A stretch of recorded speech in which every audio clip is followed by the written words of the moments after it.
Good morning students. बेटा हमने अपने पीछे वाले लेक्चर में adsorption of gases on solids के बारे में स्टडी की थी and factors which affect the extent of adsorption on solid surface के बारे में हमने स्टडी की थी। हम बेटा अपने और थोड़ा बहुत हमने वहाँ पे एडजॉर्प्शन आइसोबार्स के बारे में पढ़ा था। एडजॉर्प्शन आइसोबार के हमने बेटा दो ग्राफ पढ़े थे, फिजिकल और केमिकल और एडजॉर्प्शंस के लिए अलग अलग, है ना। आई होप अब तक आपने वो अच्छे से सबने समझा होगा। अब एडजॉर्प्शन आइसोबार पढ़ने के बाद हम अपना नया टॉपिक स्टार्ट करते हैं, दैट इज एडजॉर्प्शन आइसोथर्म। अब बेटा जैसे आइसोबार में मैंने आपको बताया था, आइसो का मतलब सेम, बार यूज किया गया था प्रेशर के लिए, तो वैसे ही थर्म जो वर्ड है यूज किया जाता है बेटा टेम्परेचर के लिए, है ना। Adsorption at iso means same, तो एडजॉर्प्शन एट सेम टेम्परेचर। यहाँ पे टेम्परेचर को हम लोग क्या रखेंगे बेटा, कॉन्स्टेंट रखेंगे, ठीक है। तो एडजॉर्प्शन आइसोथर्म पढ़ते हैं बेटा। ए मैथमेटिकल इक्वेशन, होता क्या है adsorption isotherm? It is a mathematical equation which describe the relationship between pressure of the gaseous adsorbate and the extent of adsorption at any fixed temperature. बेटा एक फिक्स टेम्परेचर के ऊपर आपका एक्सटेंट ऑफ एडजॉर्प्शन और आपके pressure के बीच में जो मैथमेटिकल इक्वेशन जो रिलेशन को एक्सप्लेन करती है, उसी को हम लोग बोलते हैं बेटा एडजॉर्प्शन आइसोथर्म। और यहाँ पे जो एक्सटेंट ऑफ एडजॉर्प्शन है वो क्या होता है बेटा, that is x by m. ये मैं आपको पीछे वाले लेक्चर में बता चुका हूँ। एडजॉर्प्शन, एक्सटेंट ऑफ एडजॉर्प्शन का मतलब है बेटा x बाई एम। यहाँ पे x क्या है बेटा, मास ऑफ एडजॉर्बेट, और m क्या है, मास ऑफ एडजॉर्बेंट। और जो एक्सटेंट ऑफ एडजॉर्प्शन है हम उसको मेनली बोल सकते हैं कि it is expressed as mass of the adsorbate, it is expressed as mass of the adsorbate adsorbed on 1 unit mass of the adsorbent। जो जितना भी मास आपका एडजॉर्बेट का एडजॉर्ब होता है एक यूनिट मास के ऊपर, किसका एक यूनिट मास बेटा, एडजॉर्बेंट का, है ना। तो इतना वैसे टेंशन लेने के, डिटेल में जाने की जरूरत नहीं है, आप सिंपली इतना ध्यान रख लीजिए बेटा, एक्सटेंट ऑफ एडजॉर्प्शन क्या होती है, that is x by M, और यहाँ पे x क्या है और m क्या है ये आपको पता होना चाहिए। उसके बाद बेटा जो हम एडजॉर्प्शन आइसोथर्म है उसमें हम बेटा दो टाइप के एडजॉर्प्शंस की स्टडी करेंगे, जिसमें हम पहला पढ़ते हैं बेटा that is Freundlich adsorption isotherm. क्या है बेटा, Freundlich adsorption isotherm. I repeat, ये आपका बोर्ड और कंपटीशन दोनों पॉइंट ऑफ व्यू से इंपॉर्टेंट है। इसमें क्या है बेटा, Freundlich adsorption isotherm is obeyed by the adsorptions where the adsorbate forms a monomolecular layer on the surface of the adsorbent.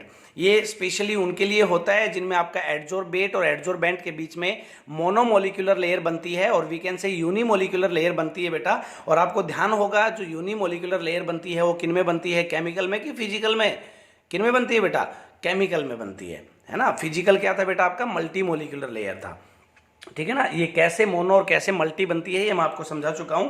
Freundlich adsorption isotherm क्या कहता है बेटा, x by M is equal to K P raise to power 1 by N. ये mathematical expression है इसका, है ना। हम इसको लिख सकते हैं x by M is directly proportional to p raise to power 1 by n. यहाँ पे n आपका कॉन्स्टेंट है और वी कैन से इंटीजर है जिसका वैल्यू पॉजिटिव रहेगा, है ना। और डायरेक्टली प्रोपोर्शनल के साइन को हटा के हम यहाँ पे क्या लेके आए, k लेके आए। अब अगर मैं इस इक्वेशन के दोनों साइड लॉग ले लूं बेटा, तो इक्वेशन क्या बन जाएगी, log x by M is equal to log k plus 1 by n log p, है ना। ये दोनों इक्वेशंस आप ध्यान रखेंगे। और यहाँ पे k और n दोनों क्या है आपके, कांस्टेंट है बेटा, और n is always greater than 1, और n जो है वो आपका 1 से हमेशा क्या रहेगा, ज्यादा रहेगा, which indicating that the amount of gas adsorbed does not increase as rapidly as the pressure। जो क्या इंडिकेट करेगा बेटा, जो n का वैल्यू है जो हमेशा क्या रहेगा, 1 से ज्यादा रहेगा, और क्या इंडिकेट करेगा कि जो अमाउंट ऑफ द गैस है जो हम एडजॉर्ब करा रहे हैं वो does not increase as rapidly, उतनी स्पीड से इंक्रीज नहीं होता है जितना स्पीड से आपका प्रेशर इंक्रीज होता है ना। तो आप एडजॉर्प्शन, जो फ्रेंडलिच एडजॉर्प्शन आइसोथर्म है उसका हम लोग इक्वेशन देख चुके हैं। अब हम इसको ना 3 प्रेशर के केसेस पे स्टडी करेंगे बेटा। पहला रहेगा एट लो प्रेशर क्या होगा, एट हाई प्रेशर क्या होगा, और एट मॉडरेट प्रेशर क्या होगा। तो बेटा at low pressure x by m varies linearly with pressure. x by m means extent of adsorption, ये लीनियरली इंक्रीज होता है प्रेशर के साथ, है ना, कहाँ पे, लो प्रेशर पे, है ना। ये जो तीनों कंडीशंस है, लो प्रेशर की, हाई प्रेशर की और मॉडरेट प्रेशर की, ये हमें इसका ग्राफ बनाने में भी हेल्प करेंगी। तो आप ध्यान रखोगे लो प्रेशर पे लीनियरली इंक्रीज होता है और we can say x by M is directly proportional to p, और यहाँ पे हम ये भी कह सकते हैं कि x by M is directly proportional to p raise to power 1 by n, और here 1 by n is equal to 1, है ना। बात वही है कि हम ये बोल दें कि x by M is directly proportional to p बोल दें, या फिर ये बोल दें कि x by M is directly proportional to p raise to power 1 by n, और here 1 by n is equal to 1। High pressure पे क्या होगा बेटा, x by m becomes independent of the pressure.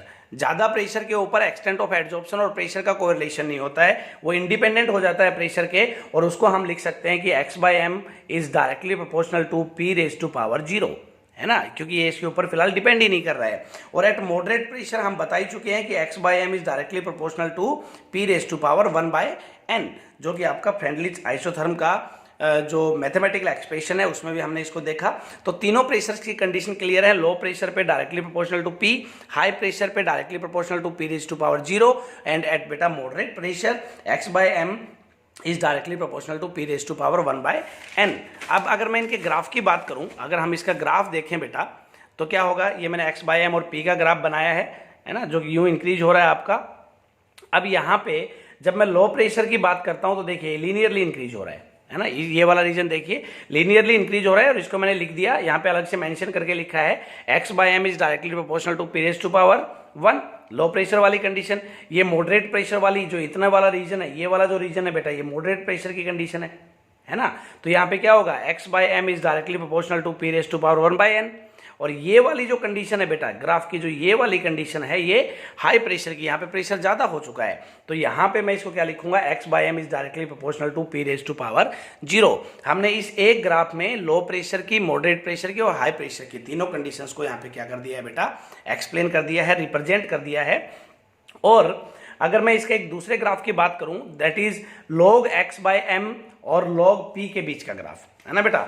यहाँ पे log x बाय एम और log p के बीच का ग्राफ है, तो जो हमने इक्वेशन बनाया था पीछे, अगर आपको ध्यान हो तो, log x by M is equal to log k plus 1 by n log p, है ना। वो इक्वेशन कैसे सिमिलर है बेटा, जो आपका इक्वेशन ऑफ स्ट्रेट लाइन होता है, that is y equals to c plus mx, है ना। आपका स्ट्रेट लाइन का इक्वेशन यही होता है, इसके जैसा इक्वेशन है। तो हम कह सकते हैं कि जो प्लॉट होगा किस किस का, log x बाय एम का और log p का, should be a straight line with an intercept equal to the log k and slope 1 by n। तो ग्राफ में हमने यही देखा है कि ये आपका एक स्ट्रेट लाइन ग्राफ जाएगा जिसका स्लोप क्या होगा 1 बाय n, और इंटरसेप्ट क्या रहेगा बेटा, log k। तो ये आपको दो ग्राफ ध्यान रखने हैं बेटा, x बाय एम और p का, log x बाय एम और log p का, है ना। उसके बाद बेटा ये था आपका फ्रेंडलिच एड्जॉर्प्शन आइसोथर्म, जिसमें हमें तीनों कंडीशंस को ध्यान में रखना है, लो प्रेशर पे क्या होता है, हाई प्रेशर पे क्या होता है, और मॉडरेट प्रेशर पे क्या होता है। उसके बाद हम पढ़ते हैं बेटा Langmuir adsorption isotherm. Langmuir adsorption isotherm में क्या था बेटा, one of the drawback of Freundlich adsorption isotherm is that it fails at high pressure of the gas, है ना। क्योंकि आपने देखा कि जो हाई प्रेशर के ऊपर जो एक्सटेंट ऑफ एड्जॉर्प्शन था क्या हो रहा था, इंडिपेंडेंट हो रहा था, है ना। तो यही एक ड्रॉबैक थी जिसने फ्रेंडलिच एड्जॉर्प्शन आइसोथर्म को क्या कर दिया, फेल कर दिया। तो हम दूसरा आइसोथर्म की स्टडी करेंगे, that is Langmuir adsorption isotherm. इसमें क्या है बेटा, इन 1916 Langmuir derived a simple adsorption isotherm on theoretical considerations based on kinetic theory of gases, है ना। इसने काइनेटिक थ्योरी ऑफ गैसेज को इन्वॉल्व किया, उसके बेस पे आइसोथर्म की कुछ कंडीशंस बनाई, उनको हम लोग यहाँ पे एक्सप्लेन करते हैं। मेन पॉइंट्स कौन कौन से थे बेटा इसके, इसने कहा adsorption takes place on the surface of the solid only till the wall of the surface is completely covered with a unimolecular layer of the adsorbed gas। देखो लैंगमियर ने पहली बात बेटा ये कही कि आप जिस भी सरफेस के ऊपर, जिस भी सॉलिड के सरफेस के ऊपर आप एड्जॉर्प्शन करा रहे हो, तो वहां पे आपका एड्जॉर्प्शन तब तक होगा जब तक कि उस सॉलिड का सरफेस सारा का सारा गैस से क्या ना हो जाए, कवर ना हो जाए, और वी कैन से कि एक यूनिमोलिकुलर लेयर ना बन जाए, है ना। जैसे ही वो सारा का सारा कवर हो जाएगा, उसके बाद आपका वहां पे एड्जॉर्प्शन होना क्या हो जाएगा, बंद हो जाएगा बेटा। तो दूसरा पॉइंट था वो इसने क्या कहा, adsorption consist of to opposing processes. यहाँ पे दो प्रोसेस होंगी, namely condensation of the gas molecules on the solid surface and evaporation of the gas molecules from the surface back into the gaseous phase. इसने कहा देखो कि किसी भी एक सॉलिड के सरफेस के ऊपर हम लोग क्या कराएं, एडजॉर्प्शन कराएं, किसका, गैस का। तो जब मैं गैस को उसके ऊपर एडजॉर्ब कराऊंगा तो गैस क्या होगी, धीरे धीरे एडजॉर्प्शन जब होगा तो धीरे धीरे गैस कंडेंस होगी, है ना। तो गैस का ये कह रहा है वहां पे कंडेंसेशन का प्रोसेस होगा पहले, और कंडेंस होने के बाद एक टाइम ऐसा आएगा कि गैस धीरे धीरे क्या होनी स्टार्ट हो जाएगी, इवापोरेट होनी स्टार्ट हो जाएगी। तो इसने दो प्रोसेस को यहाँ पे इन्वॉल्व किया बेटा, वन इज कंडेंसेशन जो यहाँ पे लिखा हुआ है, एंड अनदर इज इवेपोरेशन। उसके बाद इसने क्या बोला, the rate of condensation depends upon the uncovered surface. जो कंडेंसेशन का रेट है वो किसके ऊपर डिपेंड करेगा, uncovered surface of the solid या ऑफ द एडजॉर्बेंट, है ना। जितना भी एडजॉर्बेंट का सरफेस जितना ज्यादा अनकवर्ड रहेगा, मतलब जितना ज्यादा सरफेस फ्री रहेगा, उतना ही क्या होगा बेटा, आपका रेट ऑफ कंडेंसेशन ज्यादा होगा, है ना। और जितना आपका सरफेस कवर होता जाएगा उतना ही रेट ऑफ कंडेंसेशन क्या होता जाएगा, धीरे धीरे कम होता जाएगा। Naturally at start when whole of the surface is uncovered, starting में जब पूरा का पूरा सरफेस अनकवर्ड रहता है, the rate of condensation is very high. ये वही बात बता रहा है, बस फर्क वही है, हम हिंदी में बता रहे हैं, इंग्लिश में बता रहा है बेटा है ना। तो यहाँ पे rate of condensation is very high and as the surface is covered, और जैसे जैसे सरफेस कवर हो जाएगा, more and more the rate of condensation progressively decreases. जैसे जैसे सरफेस कवर होता जाएगा वैसे वैसे कंडेंसेशन आपका क्या होता जाएगा, डिक्रीज होता जाएगा, क्योंकि गैस को कंडेंस होने के लिए सरफेस ही नहीं मिलेगा बेटा, है ना। तो डिक्रीज तो होगा ही। ऑन द अदर साइड, ये कह रहे हैं दूसरी साइड, ये तो हमने यहाँ पे कंडेंसेशन का जिक्र किया, अगर हम इवेपोरेशन का जिक्र करें तो टोटली कहानी उल्टी होगी, है ना। जितना ज्यादा सरफेस आपका कवर होता जाएगा उतना ही ज्यादा इवेपोरेशन का रेट बढ़ता जाएगा, क्योंकि गैस आपकी ज्यादा कंडेंस हो चुकी है। जब कंडेंसेशन हो जाएगा उसी के बाद तो इवेपोरेशन होगा ना बेटा। तो जितना ज्यादा सरफेस आपका कवर हो जाएगा उतना ही ज्यादा क्या होगा, रेट ऑफ इवेपोरेशन होगा। वही बात देखते हैं क्या कह रहा है ये, on the other side the rate of evaporation depends upon the covered surface, है ना, and hence increase as more and more of the surface is covered. उतना ही ज्यादा होगा इवेपोरेशन जितना ज्यादा आपका सरफेस कवर होगा। Ultimately an equilibrium will be set up, और बाद में क्या होगा बेटा, लास्ट में एक इक्विलिब्रियम सेटअप हो जाएगा at a stage when the rate of condensation become equal to the rate of evaporation. अब कंडेंसेशन भी हो रहा है, साथ साथ में बेटा इवेपोरेशन भी हो रहा है, और इवेपोरेशन के प्रोसेस को मैं यहाँ पे मेनली क्या बोल सकता हूँ कि ये डिजॉर्प्शन ही तो है। अगर मैंने एक गैस को सॉलिड के सरफेस पे ऐड कर दिया और फिर मैं कह रहा हूं वहां पे इवेपोरेशन हो रहा है, तो इसका मतलब क्या है बेटा, वो डिजॉर्प्शन है, क्योंकि एडजॉर्बेट और एडजॉर्बेंट क्या हो रहे हैं, अलग अलग हो रहे हैं। इवेपोरेशन में तो वो गैस उड़ जाएगी ना वहां से। तो ये कह रहा है कि एक ऐसा पॉइंट आएगा जहां पे rate of condensation become equal to the rate of evaporation, और उसी को हम बोलते हैं एडजॉर्प्शन इक्विलिब्रियम। उसी को क्या बोलते हैं बेटा, एडजॉर्प्शन इक्विलिब्रियम बोलते हैं। उसके बाद क्या था बेटा इसका fourth point, the rate of condensation also depends upon the pressure of the gas, है ना। ये कह रहा है कि जो रेट ऑफ कंडेंसेशन है वो प्रेशर ऑफ द गैस के ऊपर भी डिपेंड करेगा, since according to the kinetic theory of gases the number of the molecules striking per unit area is proportional to the pressure. क्योंकि काइनेटिक थ्योरी ऑफ गैसेज में हमने पढ़ा था कि जितने भी मॉलिक्यूल्स आपके सॉलिड सरफेस को स्ट्राइक करेंगे वो चीज़ किसके ऊपर डिपेंड करेगी, प्रेशर के ऊपर। प्रेशर ज़्यादा अप्लाई करेंगे बेटा अगर हम लोग, तो ज़्यादा मॉलिक्यूल्स आपके सॉलिड के सरफेस को क्या करेंगे, स्ट्राइक करेंगे, और जितने ज़्यादा मॉलिक्यूल सॉलिड के सरफेस को स्ट्राइक करते जाएंगे बेटा उतना ही रेट ऑफ कंडेंसेशन क्या होता जाएगा, ज़्यादा होता जाएगा, है ना। तो इसने यहाँ पे क्या कहा, rate of condensation also depends upon the pressure. तो ये बात आपको ध्यान रखनी है बेटा इसमें। उसके बाद मैथमेटिकली अगर हम इसके एक्सप्रेशन की बात करें तो क्या बनेगा बेटा, x by M is equal to a P divided by 1 plus B P, है ना। यहाँ पे क्या है, a और b क्या है आपके कांस्टेंट हैं, और इन a और b का जो वैल्यू है वो डिपेंड करता है नेचर ऑफ द गैस के ऊपर and nature of the solid के ऊपर। आप ध्यान रखना इस बात को। जो मैथमेटिकली एक्सप्रेशन है लैंगमियर का वो क्या है, x by m is equal to ap divided by 1 plus bp, and here a and b are constant। p क्या है और x by m क्या है ये तो आपको अच्छे से पता ही है। अब मैं आपको एक छोटी सी बात और बता दूं, जो फ्रेंडलिच एडजॉर्प्शन आइसोथर्म है वो आपके बोर्ड के सिलेबस में है बेटा, और उस पे बोर्ड ने ना कई बार क्वेश्चन भी पूछे हुए हैं। लेकिन जो लैंगमियर एडजॉर्प्शन आइसोथर्म है वो उसके ऊपर बोर्ड क्वेश्चन नहीं पूछता है, ये स्पेशली कंपटीशन के लिए है। और कंपटीशन में इसके ऊपर IIT JEE ने और नीट ने दोनों ने एक एक क्वेश्चन पूछा हुआ है बेटा। और वो क्वेश्चंस क्या था जो मैंने पीछे इसके 4 पॉइंट्स एक्सप्लेन किए हैं बेटा, इन्हीं के ऊपर था। तो ध्यान रखना, आपको लैंगमियर अपने कंपटीशन पॉइंट ऑफ व्यू से ध्यान में रखना है, इसका मैथमेटिकल एक्सप्रेशन ध्यान में रखना है। उसके बाद बेटा इसकी लिमिटेशंस क्या थी, इसकी लिमिटेशंस आपकी यही थी कि जो लैंगमियर थ्योरी है किसकी, इसने भी यूनिमोलिकुलर एडजॉर्प्शन को एक्सप्लेन किया था, है ना। Langmuir theory of unimolecular adsorption is valid only eight low pressure and high temperature. इसने क्या कहा कि ये लो प्रेशर और हाई टेम्परेचर पे ही वैलिड है।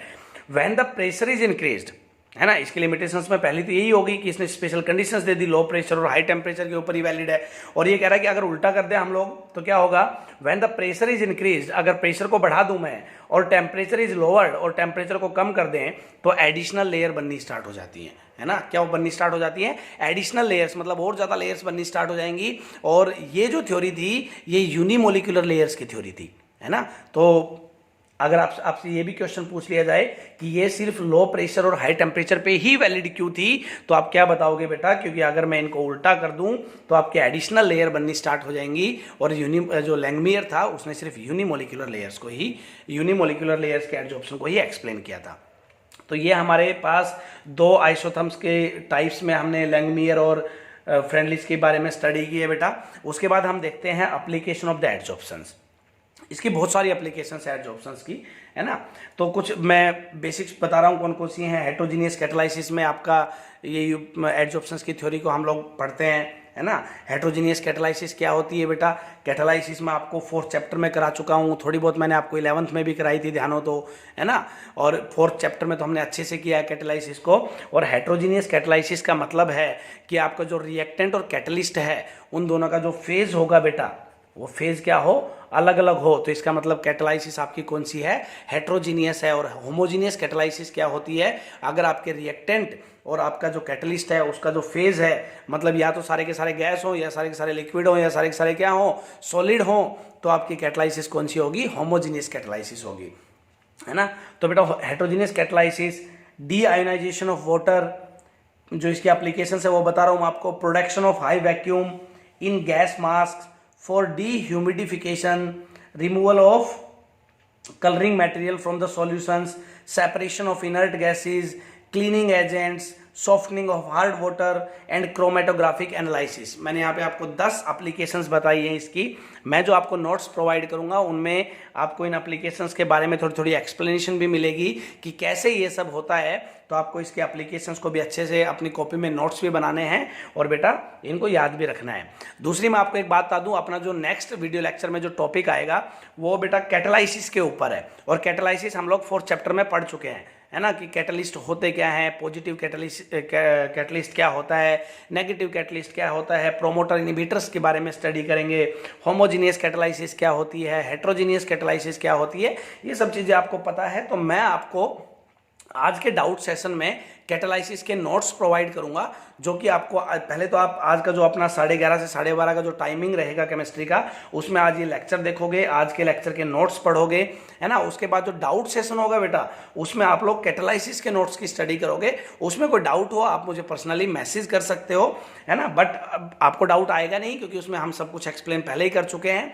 और उसमें थोड़ा बहुत एंजाइम्स की स्टडी मिलेगी। एंजाइम्स आपको पता है क्या होते हैं बेटा, बायोलॉजिकल कैटलिस्ट होते हैं, स्पेसिफिक इन नेचर होते हैं, क्योंकि एक पर्टिकुलर टेम्परेचर और पर्टिकुलर प्रेशर पे ही काम करते हैं। वहाँ पे हम लोग activity and selectivity of catalysis पढ़ेंगे।